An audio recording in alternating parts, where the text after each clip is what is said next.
रात को जॉय अपने फ्रेंड्स के साथ स्केटिंग कर रहा था। वहाँ नोरी आती है और जॉय से कहती है कि मुझे चार्जर चाहिए फ़ोन चार्ज करने के लिए। जॉय उसे अपने घर ले जाता है क्योंकि उसके घर जनरेटर है। इस टाउन के बहुत ही कम लोगों के पास जनरेटर था। लिंडा पॉल को लेकर पुलिस स्टेशन आती है जहाँ लोग प्रोटेस्ट करने के लिए आए हुए थे। इन सब का कहना था कि पुलिस अच्छे से काम नहीं कर रही, उनका सिस्टम बहुत खराब है। जिम उन्हें कहता है कि पुलिस काम कर रही है और वक्त आने पर हम सबकी और भी मदद करेंगे। लिंडा पॉल को लॉकअप में बंद कर देती है। पॉल को अटैक आने लगता है। लिंडा उसकी मदद के लिए लॉकअप खोलकर अंदर जाती है तो पॉल उसे मारकर गिरा देता है और बाहर निकल आता है। वो बस बाहर निकलने के लिए एक्टिंग कर रहा था। शेल्टर में जूनियर फिर एनजी के पास आता है।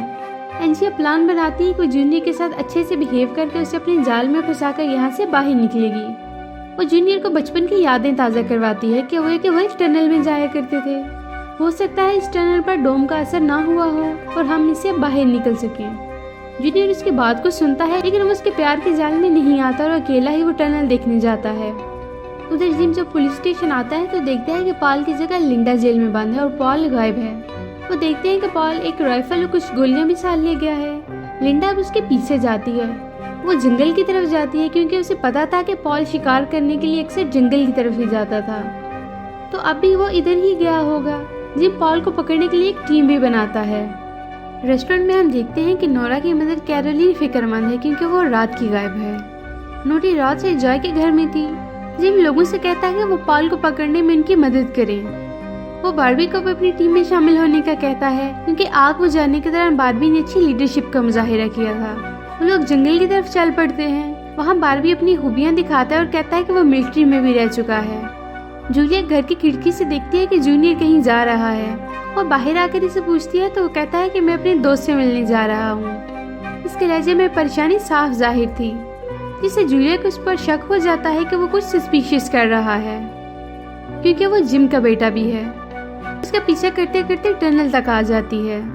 जॉय और नूरी नाश्ता कर रहे होते हैं और साथ में बातें भी। इसी तरह वहाँ जॉय का फ्रेंड बैन आ जाता है।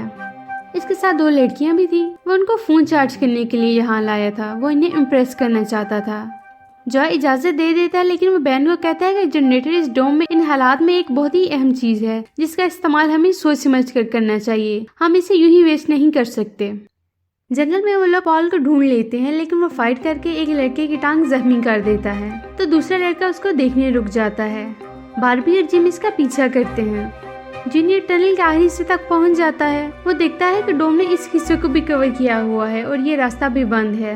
दीवार के करीब उसकी टॉर्च खुद बहुत जलने लगती है। वो देखता है कि जूलिया भी वहीं है तो वो गुस्से में आ जाता है और चीखने लगता है। लेकिन बाद में जूलिया और वो बैठकर बातें करने लगते हैं। जूलिया उसे बताती है कि माजी की एक गलती की वजह से आज वो जर्नलिज्म की इस फजूल सी जाब में फंसी हुई है। उधर सब टीनेजर्स को जॉय के घर के जनरेटर का पता चल जाता है तो सब उसके घर में इकट्ठे हो जाते हैं और जबरदस्ती उसका जनरेटर इस्तेमाल करने लगते हैं। एक बदमाश लड़का फोन चार्ज और बिजली के बाकी इस्तेमाल के लिए लोगों से पैसे लेने की कोशिश करता है, लेकिन ये जॉय का घर था लेकिन कोई भी इसके सामने बोलने की हिम्मत नहीं करता। तो नोरी आगे बढ़ती है और उससे बहस करती है। वो फाइट पर उतर आता है तो जॉय भी उसका साथ देता है।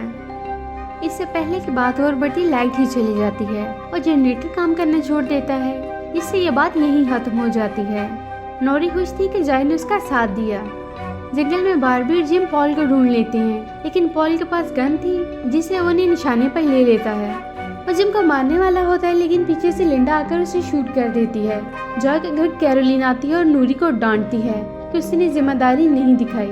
नोरी और जॉय हाथ पकड़ते हैं तो स्पॉक होता है और दोनों को दौरा पड़ने लगता है और दोनों पिंक स्टार के बारे में बात करने लगते हैं। शेल्टर में जूनियर फर्स्ट एड किट ले आता है।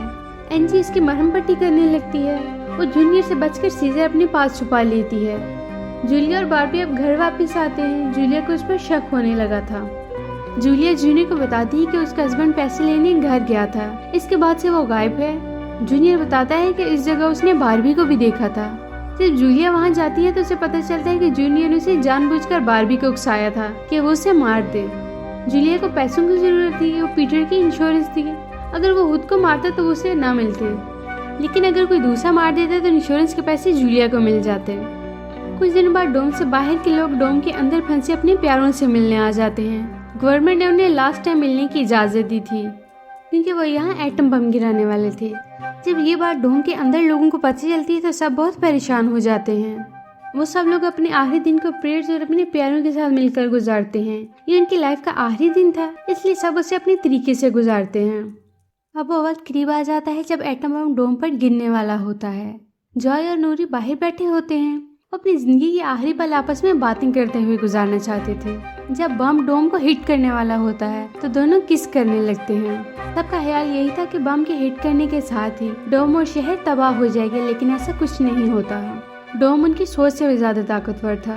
एटम बम से इसे जरा बराबर भी फर्क नहीं पड़ा था। एनजी भी जल्दी से भागने में कामयाब हो जाती है और सीधे अपने घर जाती है, जहाँ जूनियर भी इसका पीछा करते करते आ जाता है। यहाँ जूनियर के डैड भी आ जाते हैं और वो एनजी से बात करते हैं। वो उसे प्रॉमिस करते हैं कि अगर तुम किडनैप वाली बात किसी को ना बताओ तो जूनियर से मैं तुम्हें बचाऊंगा, ये तुम्हें कुछ भी नहीं कहेगा। अब हम देखते हैं कि शहर में खाने पीने की चीजों की कमी हो रही है। पानी तो बिल्कुल खत्म होने वाला है। विक्टिम कहता है कि शहर के नीचे बहुत सारे कुएं थे, जिनमें से कुछ में पानी सूख चुका है, लेकिन कुछ हैं जिनमें अभी भी पानी है। वो कुएं का मालिक ओली के पास जाता है। वो उससे बात करता है कि लेकिन ओली उससे प्रोटीन की डिमांड करता है। विक्टिम पहले उसे कई चीजों के बारे में ब्लैकमेल कर चुका था, इसलिए अब वो उसे ब्लैकमेल करता है। वो कहता है कि प्रोटीन दो फिर पानी मिलेगा और मैं तुम्हारी काली करतूतें टाउन वालों को भी बता दूंगा। जिम और ओली की डील हो जाती है। पानी तो कुछ न कुछ मिल ही गया, लेकिन खाने की चीजों का मसला था। लोग अब दुकानों को लूटने लगते हैं, आपस में चीजें छीनने के लिए फाइट करते हैं और एक दूसरे को मारने लगते हैं। टाउन में अफरा तफरी और बेसुकूनी का माहौल बन गया था। घर में जॉय और नोरी कैमरा ऑन करके एक दूसरे का हाथ पकड़ते हैं। वो अपने बेहोश होने के बाद जो वो बोलते हैं उस सब को देखना चाहते हैं, ताकि पता चले कि ये क्या चल रहा है। हाथ पकड़ते ही दोनों फिर से दौरे की कैफियत में जाते हैं और दोनों एक ही बात बोलने लगते हैं, पिंक स्टार गिर रहे हैं। एक दिन सब देखते हैं कि डोम के अंदर बारिश हो रही है। इस बारिश का पानी इनके फसलों के लिए काफी हो जाता है, लेकिन पीने का पानी का मसला फिर से आ गया था, क्योंकि ओली को प्रोटीन मिलना बंद हो गया था। प्रोटीन इलेक्ट्रिसिटी एनर्जी सोर्स था। जॉय और नोरी को एक सिग्नल मिला था, वो उसका पीछा करने लगते हैं। पीछा करते करते हुए एक जंगल में एक जगह जाते हैं, जहाँ एक मिट्टी का डोम नजर आता है। वो उसे साफ करते हैं तो नीचे से इनके बड़े डोम जैसा छोटा डोम मिलता है, जिसमें से एक छोटा सा अंडा है। जब वो उसे हाथ लगाते हैं तो उनके साथ अजीब होने लगता है। वो जूलिया को ये सब बताकर उसे भी जगह लाता है। जब वो हाथ लगाते हैं उसके साथ ही कुछ स्ट्रेंज होने लगता है। ये सब कुछ उनकी समझ से बाहर था। ये छोटा डोम और पर्पल अंडा क्या है किसी को नहीं पता था।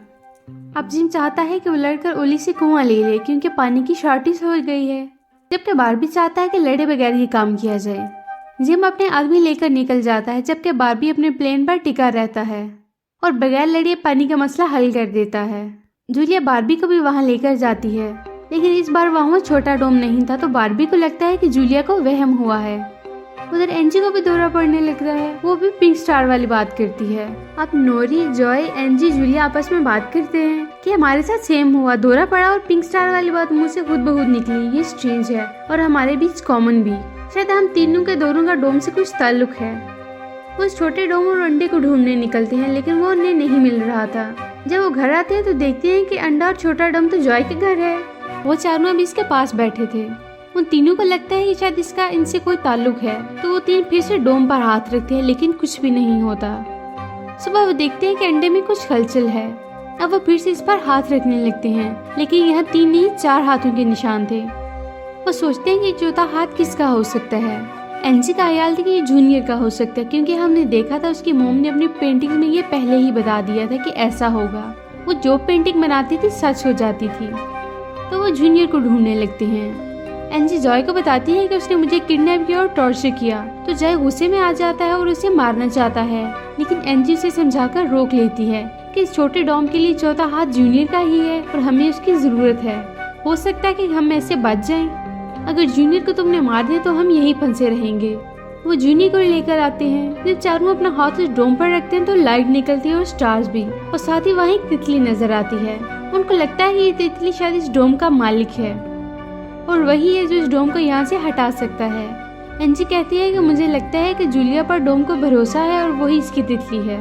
उधर एक औरत किसी वजह से जूलिया पर गोली चला देती है, जिससे वो शदीद जख्मी हो जाती है। जॉय और बारबी उसे हॉस्पिटल लेकर जाते हैं। डोम में तेज आंधी तूफान आ जाता है, जिसे बारबी रोक देता है, तो जॉय को लगता है कि बारबी ही तितली है और तूफान इसी वजह से रुका। सब डोम के पास जाते हैं और हाल देखते हैं कि शायद कुछ हो, तो उन्हें डोम से बाहर बिग जिम जख्मी हालत में नजर आता है। उनके हाथ में हंजर थे, यानी डोम का ये मैसेज था कि वो चारों बिग जिम को मारे। लेकिन जूनियर तो उसका बेटा था, इसलिए वो राजी नहीं होता। वो अपने डैड की प्रोटेक्शन करने लगता है। बिग जिम नोरी, जॉय और बारबी को जेल में डाल देता है। बिग जिम एंजू और जॉय को मोहरा बनाकर बारबी को मजबूर करता है कि वो कन्फेस करे कि उसी ने जूलिया को गोली मारी है। हम देखते हैं कि डोम से अजीब आवाजें आने लगी और उसके अंदर तितली भी गोल्डन कलर में कन्वर्ट होने लगी है। अब छोटा डोम काले रंग का होने लगा है और बड़ा डोम भी। जॉय समझता है कि शायद इस तितली को बाहर निकालना है, तो चारों मिलकर इस पर हाथ रखते हैं। हाथ रखने के बाद वो छोटा डोम टूट जाता है और उसकी तितली बाहर आ जाती है। वो बाहर आकर अपना मुनाक चुनती है और वो जूलिया को चुनती है। हम देखते हैं कि बिग जिम ने जूनियर की मदद से बारबी को भी पकड़ लिया और उसे फांसी पर चढ़ाने लगा है। जूलिया बारबी की चेन और अंडे को लेकर झील पर जाती है और उस अंडे को झील में फेंक देती है, जिसके साथ ही वहाँ पिंक स्टार्स आ जाते हैं। और जिम जूनियर को फोर्स कर रहा है कि वो बारबी को फांसी दे दे। इसके साथ ही अंडर द डोम सीजन 1 खत्म हो जाता है।